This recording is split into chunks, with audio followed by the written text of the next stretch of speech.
तो क्या होता अगर नारुतो के अंदर मादरा उचिहा भी सील्ड होता।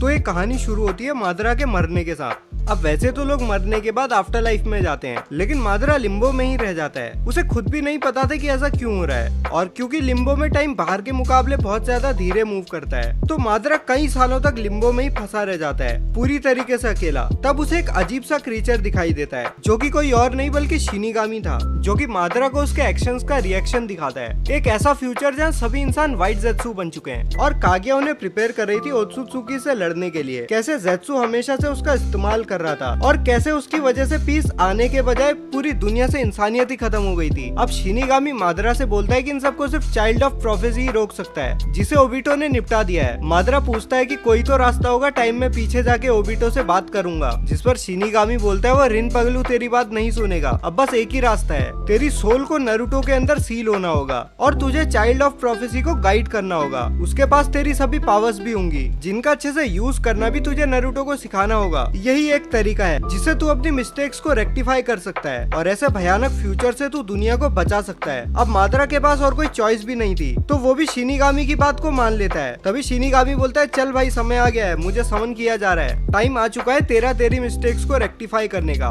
और वो दोनों लिम्बो वर्ल्ड से रियल वर्ल्ड में आ जाते हैं। यहाँ मीनाटो हैरान था कि मैंने तो सिर्फ शिनिगामी को समन किया था, ये दूसरा बंदा कौन है। तब मादरा उसे पूरी बात समझाता है, और शिनिगामी लग जाता है कुरामा को नारुतो के अंदर सील करने में। मीनाटो भी बहुत दुखी होता है ओबिटो के बारे में जानकर, और इतने में हिरुzen भी वहाँ आ जाता है, जो कि मादरा को देख करके पहचान जाता है ये कौन है। पर उसे शिनिगामी सारी बात समझाता है, और मादरा जाता जाता हिरुzen को बोलकर जाता है कि कुछ भी हो जाए नारुतो को उचिहा क्लैन को कभी मत देना। मादरा नारुतो को उचिहा क्लैन से अभी दूर रखना चाहता था, क्योंकि उसे पता था कि उचिहा क्लैन के साथ क्या होने वाला है, और ऐसे में वो लोग नारुतो का सिर्फ इस्तेमाल ही करते। और हिरुzen को वो ये भी बताता है कि पिछली बार डांजो ने मुंह खोला था सबको नारुतो के जिंचुरी की स्टेटस के बारे में बताने में, तो इस बार तू उसे पक्का चुप रखना। तो बस फिर काउंसिल मीटिंग शुरू होती है, जहाँ हिरुzen सबको सब कुछ बताता है। क्यूबी वाली बात, मादरा वाली बात वो किसी को नहीं बताता। वो बस ये कहता है कि नारुतो 3 टोमे शरिंगन के साथ पैदा हुआ है। फुगाकू नारुतो की कस्टडी चाहता था, उसे वेपन की तरह यूज करने के लिए,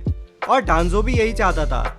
लेकिन हिरुzen बोलता है कि नारुतो ऑर्फनेज में रहेगा 5 साल तक, उसके बाद वो ओनबू की केयर में रहेगा, और मेरी भी। अब ये सुनकर डांजो और फुगाकू भी पीछे हट जाते हैं। हिरुzen डिक्लेयर कर देता है कि नारुतो का नाम होगा नारुतो नामिकाजे, और उसका जिंचुरी की स्टेटस एक एस रैंक सीक्रेट रहेगा, और इसे रिवील करने वाले को हिरुzen खुद भगवान के पास पहुंचाएगा। और ये बात वो डांजो की आंखों में आंखें डाल के बोलता है, और डांजो भी समझ जाता है कि चुप रहने में ही भलाई है भैया, और वो मान लेता है कि गया भाई जिंचुरी की अपने हाथ से। अब नारुतो 5 साल तक ऑर्फनेज में ही रहता है, और अभी तक उसने शरिंगन को एक्टिवेट और डीएक्टिवेट करना भी सीख लिया था। अब तो नारुतो हिरुzen के ऑनबूस को भी नोटिस करने लगा था, जो हिरुzen ने उसकी सिक्योरिटी के लिए वहाँ पे लगाए हुए थे। नारुतो उन्हें देख करके वॉल वॉकिंग और बॉडी फ्लिकर तक सीख चुका था, उन्हें कॉपी करके। देखो शरिंगन तो उस पे था ही, और वैसे तो शुरू में लोगों को वो काफी अजीब लगता था, क्योंकि हमेशा उसके शरिंगन एक्टिव रहते थे।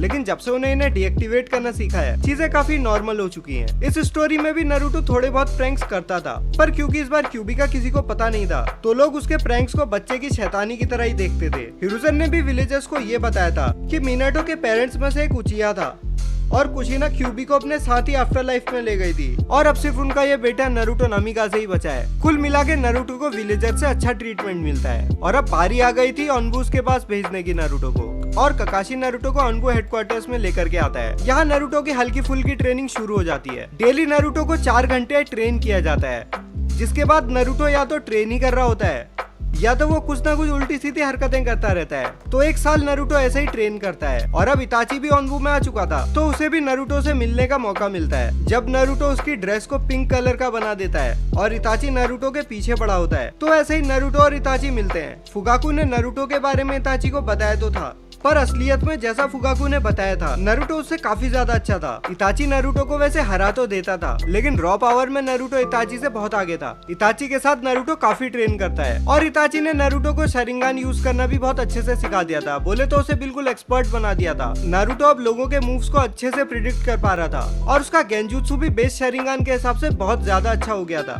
कभी कभी तो खुद इताची भी नारुतो के गेंजुत्सु को ब्रेक नहीं कर पाता था। इताची को थोड़ी ना पता था कि नारुतो के पास ये आइज है वो किसकी है। इसके अलावा इताची के साथ नारुतो का थाईजुत्सु भी काफी हद तक इम्प्रूव हो गया था। देखो शरिंगन मूव्स को प्रिडिक्ट कर सकता था, और इसका फायदा उठाने के लिए उचिहा क्लैन के पास खास थाईजुत्सु स्टाइल था, जो इताची ने नारुतो को सिखा दिया था।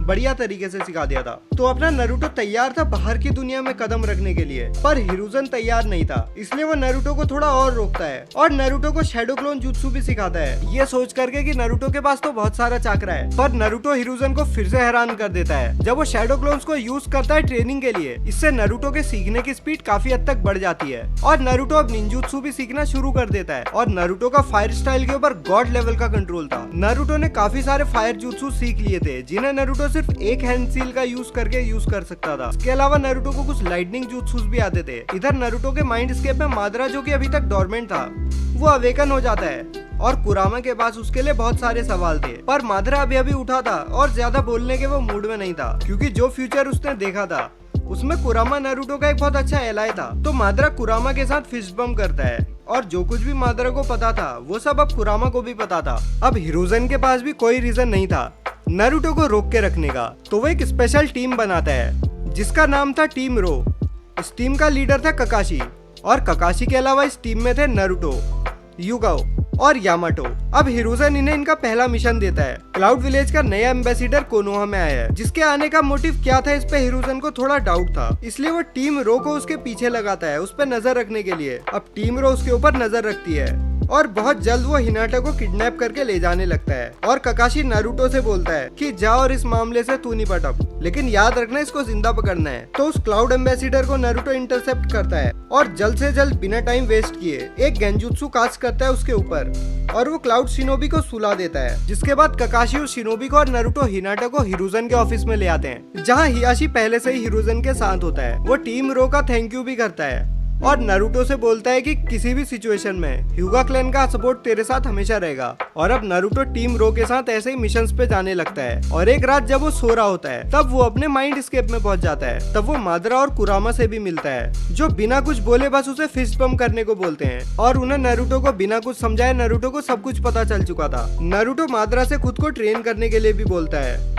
और अब मादरा नारुतो को उसी के माइंड स्केप में ट्रेन करने लगता है। वो नारुतो को बहुत सारे फायर और लाइटनिंग जुत्सुस भी सिखाता है और सारे ही नारुतो बड़ी आसानी से सीख जाता है। लेकिन एक जुत्सु को सीखने में नारुतो को बहुत दिक्कत होती थी, वो था लाइटनिंग ब्लो, जो मादरा ने राइक आगे से कॉपी किया था। और नारुतो बहुत दिनों तक बस उसी जुत्सु की प्रैक्टिस करता रहता है और इवेंचुअली नारुतो इस जुत्सु को थोड़ा बहुत सीख जाता है। अब टीम रो को लैंड ऑफ अर्थ में एक मिशन मिलता है और वो एक सेटअप होता है और 20 ऑनबूस उन्हें घेर लेते हैं। ककाशी नारुतो से बोलता है कि तू जा, हम इनको तब तक रोक के रखते हैं। पर नारुतो बोलता है कि अपने कॉमरेड्स को पीछे कैसे छोड़ दूं मैं, तूने ही तो सिखाया ना। अब स्टोन विलेज के ऑनबूस का लीडर उन्हें बोलता है कि नामिकाजे ब्रेड को इधर ही छोड़ दो और तुम लोग चले जाओ, हम लोग तुम्हें जाने देंगे। तभी मादरा भी नारुतो से बोलता है कि स्विच कर मेरे साथ, और ऐसा होते ही नारुतो की पूरी ऑरा चेंज हो जाती है और अब वो इतनी ब्लड लस्ट रेडिएट करता है कि सारे ऑनबूस एक एक कदम पीछे हो जाते हैं। उनका लीडर बोलता है कि डर क्यों रहे हो, एक बच्चा ही तो है। तभी नारुतो जोर जोर से हंसने लगता है और बोलता है लेट्स डांस। और इन ऑनबूस के साथ वही होता है जो मादरा ने शिनोबी अलायंस के साथ किया था और उनके लीडर को मादरा कुछ नहीं करता और कहता है कि ओनोकी को बता देना यहाँ क्या हुआ था। और वो ऑनबू जब ओनोकी को बताता है तो ओनोकी बहुत गुस्से में आ जाता है। वो मिनाटो का बदला लेना चाहता था नारुतो से, पर वो ये अब समझ गया था कि ऐसा करने में उसने बहुत देर कर दी है और वो नारुतो नामिकाजे को बिंगो बुक में लिस्ट कर देता है एक एस रैंक थ्रेड बना के। इधर इताची ने भी अपने क्लैन का निपटारा कर ही दिया था और वो जाते जाते नारुतो को सब कुछ बता के जाता है। और अब हिरुज़न भी ये डिसाइड करता है कि नारुतो ऑनबू में नहीं रहेगा, एकेडमी में जाएगा। तो अगले दिन इरुका नारुतो को इंट्रोड्यूस करवाता है, यह है नारुतो नामिकाजे और आज से तुम्हारी क्लास में पढ़ेगा। अब अगले दिन से नारुतो एकेडमी जाना शुरू कर देता है, जहाँ सभी क्लैनियर्स नारुतो के दोस्त बन जाते हैं। उसकी दोस्ती सास्के से भी हो जाती है क्योंकि फुकाकू ने सास्के को बताया हुआ था नारुतो के बारे में कि वो भी एक उचिया है। वो पूरी तरीके से उचिया भले ही ना हो, लेकिन थोड़ा बहुत उचिया तो वह है ही। तो एक हिसाब से नारुतो और सास्के आखिरी बचे हुए उचियास में से एक थे और दोनों रिलेटिव्स भी थे। और नारुतो बहुत ही स्ट्रॉन्ग भी था। सास्के को तब पता चला जब उसने नारुतो से स्पार करने को कहा और नारुतो ने बिना हाथ उठाई सास्के को हरा दिया। नारुतो सास्के को होकागे मॉन्यूमेंट में लेकर के गया और वहाँ से सास्के को धक्का देकर के नीचे फेंक दिया। सास्के नीचे गिरने लगा। अब उसका शरिंगान भी अवेकन हो गया था डर के मारे, लेकिन वो अभी भी नीचे गिर रहा था और जमीन नजदीक आते जा रही थी। अब सास्के अपनी किडनी हगने ही वाला था, तभी वो वापिस से होकागे मॉन्यूमेंट के ऊपर पहुंच जाता है और नारुतो बोलता है भाई गेंजुत्सु था। इसके बाद नारुतो को जब भी टाइम मिलता था वो सास्के के साथ ट्रेन करता था और सास्के को भी ट्रेन करता था, और वो खुद भी मादरा के साथ हमेशा ट्रेन करता रहता था। मादरा का ईएमएस भी अब नारुतो के पास आ चुका था, लेकिन मादरा बोलता है कि अब मेरे जाने का समय आ चुका है और वो वापस से आफ्टर लाइफ में चला जाता है, दुनिया को नारुतो के हाथों में सौंप करके। अब नारुतो एकेडमी से ग्रेजुएट भी हो जाता है, पर उसे किसी गैरिंग टीम में नहीं रखा जाता क्योंकि ये थोड़ा ओवरकिल हो जाता, इसलिए नारुतो की वन मैन टीम बनाई जाती है और हिरुज़ेन उसे सीधा स्पेशल जोनिन बना देता है। एसरेंग शिनोबी इतना तो डिजर्व करता ही है। अब नारुतो के पास ज्यादातर टाइम ट्रेन करने के लिए बच जाता था और बीच बीच में वो थोड़े बहुत मिशंस भी कर लेता था। एक दिन उसे टीम 7 के साथ मिशन मिलता है लैंड ऑफ वेव्स में जाने का। इधर टीम 7 में नारुतो की जगह था साई और अब ये मिशन भी शुरू हो जाता है। डीमन ब्रदर्स को सास्के और साई निपटा देते हैं। थोड़ा आगे चल के ज़ाबुज़ा भी मिलता है जो ककाशी और नारुतो दोनों को ही पहचान जाता है और रिट्रीट करने में ही अपनी भलाई समझता है। ये बात वो गाटो को भी जाकर के बता देता है, तो अब मजबूरी में गाटो अकात्सुकी को पैसे देता है और उनकी तरफ से आते हैं किसामे और इताची। ज़ाबुज़ा चुपचाप खिसक लेता है। तो ब्रिज बनने के बाद टीम 7 के सामने होते हैं इताची और किसामे। सास्के चिल्लाता हुआ इताची के पास जाता है और इताची सास्के को नॉकआउट कर देता है और टीम 7 से बोलता है कि ब्रिज बिल्डर हमारे हवाले कर दो और चले जाओ।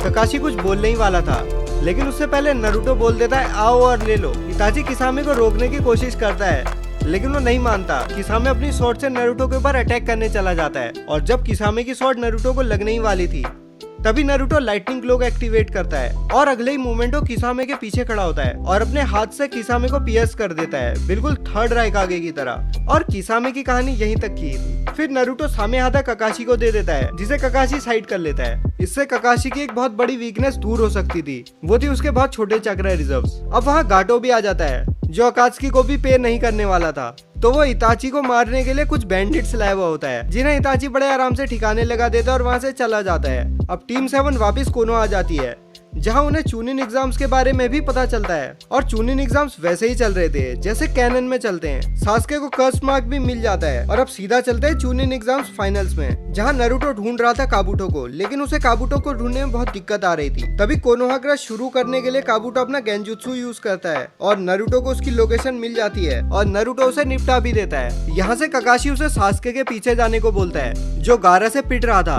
पर नारुतो अपना फुल बॉडी सुसानो यूज करता है और गारा को नींद से जगा देता है। और अब हिरुज़ेन के फ्यूनरल में आता है जिराया, जो सुनाडे को ढूंढने के लिए नारुतो को ले जाने आया था। वो रास्ते में पहले तो नारुतो को समनिंग जुत्सु सिखाता है, जिसे नारुतो देख के ही सीख लेता है, और जिराया नारुतो को रसेंगान भी दिखाता है, जिसे पहली बार में तो नारुतो नहीं सीख पाता, लेकिन इवेंचुअली नारुतो उसे भी सीख जाता है। अब ऐसे ही घूमते घूमते जिराया और नारुतो एक बार में पहुंच जाते हैं और इनकी किस्मत इतनी अच्छी थी कि सुनाडे वहीं बैठी हुई होती है, लेकिन ओरोचिमारू उससे पहले ही मिल करके चला गया था, इसीलिए सुनाडे के मन में डाउट था। अब अगले ही दिन वो सच में ओरोचिमारू के पास चली गई थी उसे मारने के लिए, और इस बार काबुटो तो था नहीं, इसीलिए सुनाडे धोखे से हील करने के बजाय ओरोचिमारू को ठिकाने लगा देती है। फिर जिराया और नारुतो भी आ जाते हैं, जो सुनाडे को बताते हैं कि ओरोचिमारू को मारना इतना आसान भी नहीं है, और सच में ओरोचिमारू किमीमारू के कर्स सील के अंदर से बाहर आता है और साउंड 4 को सास्के को यहाँ लाने को बोलता है। उधर विलेज में सुनाडे होकागे बन जाती है और एक दिन उसे पता चलता है कि सास्के ने विलेज को डिजर्ट कर दिया है और वो जा रहा है ओरोचिमारू के पास। सुनाडे नारुतो को मिशन देती है सास्के को वापस लाने का। नारुतो अकेला इस मिशन को करने के लिए जाता है। नारुतो को रोकने के लिए एक एक करके साउंड 4 आते हैं, लेकिन नारुतो उन्हें निपटाता चलता है और अब बचते हैं सिर्फ सास्के और नारुतो, जिसे नारुतो वापस कोनोहा चलने के लिए बोलता है, तो सास्के मना कर देता है, पर नारुतो नहीं मानता और वो सास्के को नॉकआउट करके ले जाने लगता है। तभी वहाँ खुद ओरोचिमारू आ जाता है, जिसे नारुतो इस बार नहीं जाने देना चाहता था। वो हिरुज़ेन का बदला लेने वाला था। फिर वो ओरोचिमारू को पहले तो बहुत आसानी से हरा देता है। फिर वो ओरोचिमारू को 2 ऑप्शन देता है, सास्के के ऊपर से कर्स मार्क हटा या तो मर जा। ओरोचिमारू अपना कर्स मार्क सास्के के ऊपर से हटा देता है और नारुतो भी अपनी डील को रखते हुए उसे जाने देता है। ओरोचिमारू वहाँ से चला जाता है और जैसे ही अपने हाइड आउट में पहुँचता है, कोई पहले से ही उसका वेट करता है वहाँ पे। वो था इताची, जो कि ओरोचिमारू को टोट्सुका ब्लेड से सील कर देता है और ओरोचिमारू की कहानी यहीं पे खत्म हो जाती है। वहाँ विलेज में जिराया नारुतो से मिलता है और अपने साथ 4 साल की ट्रेनिंग ट्रिप में चलने को बोलता है और नारुतो भी मान जाता है। सास्के के पास भी ककाशी आया था, जो सास्के को ऑनबू ज्वाइन करने का ऑफर देता है और सास्के भी मान जाता है। अब नारुतो एक लास्ट बार सब लोगों से मिलता है और सास्के से भी बोलता है कि अच्छे से ट्रेन करना, देखते हैं तू 4 साल में कितना आगे जा पाता है। सास्के भी बोलता है कि तुझे तेरी आंखों में भरोसा नहीं होगा, मैं इतना स्ट्रॉन्ग हो जाऊंगा। इसके बाद नारुतो जिराया के साथ चला जाता है। ट्रेनिंग ट्रिप में सबसे पहले जिराया नारुतो को माउंट म्यूबोकू लेकर के जाता है और नारुतो वहाँ सेज मोड सीखना शुरू कर देता है।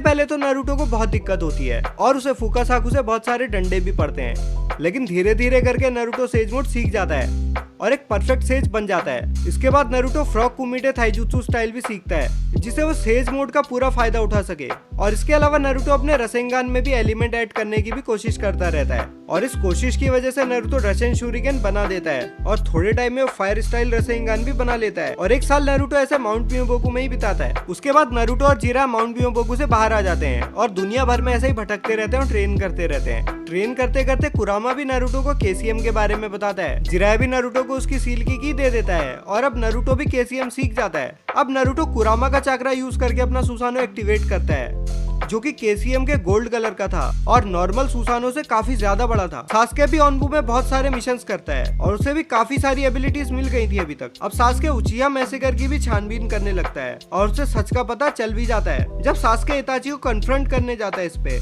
तो इताची सास्के के ऊपर अटैक कर देता है और सास्के भी खुद को बचाने के लिए इताची से लड़ने लगता है। इताची सास्के को लड़ते लड़ते सब कुछ सच बता देता है और सास्के को रिवेंज सीख करने से मना करता है और अपनी डिजीज की वजह से लास्ट में इताची निपट जाता है। सास्के अपना मांगेक्यो शरिंगन भी इस वजह से अवेकन कर लेता है। सास्के इताची की बॉडी को लेकर के कोनोहा आता है और सुनाडे को सारी बात बताता है। सुनाडे बोलती है कि भले ही इताची ने तेरे को बदला लेने से मना किया हो, लेकिन डांजो मरना डिजर्व करता है। तो सुनाडे सास्के के साथ ओनबू की एक टीम भेजती है डांजो की फाइल निपटाने के लिए और वो लोग डांजो और रूट का पूरे तरीके से सफाया कर देते हैं। फिर सुनाडे सास्के पे इताची की आईज भी ट्रांसप्लांट करा देती है और अब सास्के को भी ईएमएस मिल चुका था जिसकी एबिलिटीज को सास्के भी ट्रेन करने लगता है। अब देखते देखते 2-4 साल कब बीत जाते हैं पता ही नहीं चलता और नारुतो भी विलेज में वापिस आ जाता है। नारुतो ककाशी से मिलता है और उसे ओबिटो के बारे में बताता है और ये भी बोलता है कि तेरी मांगेक्यो शरिंगन वाली एबिलिटी बहुत काम आएगी ओबिटो को हराने में, क्योंकि दोनों आपस में कनेक्टेड हैं। इसके बाद नारुतो और सास्के दोनों स्पार करते हैं और दोनों के सुसानो बराबरी गई थे, लेकिन जब नारुतो केसीएम यूज करता है अपने सुसानो पे, तब कहानी पूरी तरीके से बदल जाती है। नारुतो सास्के को बहुत बुरी तरीके से आउटक्लास कर देता है और सास्के को ऐसा होने की उम्मीद भी थी। अब सुनाडे उन दोनों को अपने ऑफिस में बुलाती है और उन दोनों को मिशन देती है, जितने भी अकात्सुकी मेंबर को निपटा सको निपटा दो। नारुतो और सास्के निकल जाते हैं रेन विलेज की तरफ, जहां वो नागटो को ठिकाने लगा देते हैं बहुत आराम से। भाई 2 परफेक्ट सुसानो से वो कहां निपटेगा। नारुतो को पता था कि इस रिन्नेगान की बिना ओबिटो के प्लान बेकार हो जाएंगे, तो वो उन्हें भी डिस्ट्रॉय करने वाला था।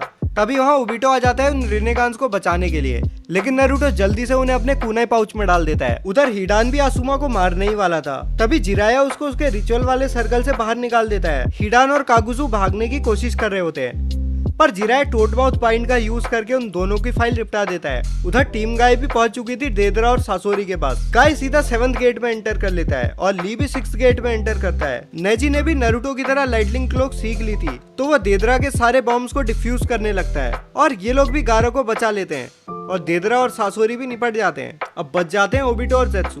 जेत्सु को तो मौका देख करके सास्के अमातेरासु से जला देता है। जेत्सु को तो मौका देख करके सास्के अमातेरासु से जला देता है ताकि वो आगे चल के और रायता ना फैलाए। अब नारुतो के पास ककाशी भी आ जाता है, जिसे नारुतो बहुत सारे पेपर बॉम्ब्स देता है, जिन्हें ककाशी कामुई डायमेंशन में भेज देता है। अगले ही second Naruto fire style Rasengan लेकर के ओबिटो के मुंह पे मारता है सीधे, पर ओबिटो अपनी एबिलिटीज का यूज करके फेज आउट कर जाता है और वो रसेंगान ओबिटो के आर पार हो जाता है। ओबिटो हवाबाजी करने ही वाला था, तभी उसके चेहरे पे बहुत सारे पेपर बॉम्ब्स फटते हैं और उसकी भी फाइल निपट जाती है। लेकिन तभी जो ओबिटो मरा था वो गायब हो जाता है और ओबिटो ककाशी के पीछे से आता है और उसके चेस्ट को पियर्स कर देता है कुनाई से और बताता है कि उसने इज़ानागी यूज करी है मौत को चकमा देने के लिए। लेकिन तभी ककाशी लाइटनिंग में बदल जाता है और ओबिटो को बहुत जोर का झटका देता है। इतने में असली ककाशी ओबिटो को पीछे से चिदोरी मारता है और ओबिटो की कहानी भी इधर खत्म हो जाती है। इसी के साथ नारुतो ने सक्सेसफुली मादरा की गाइडेंस के साथ इंसानों की डेस्टिनी को बदल दिया था और इंसानों को एक्सटिंक्ट होने से बचा लिया था। तो भाई लोगों, वीडियो कैसी लगी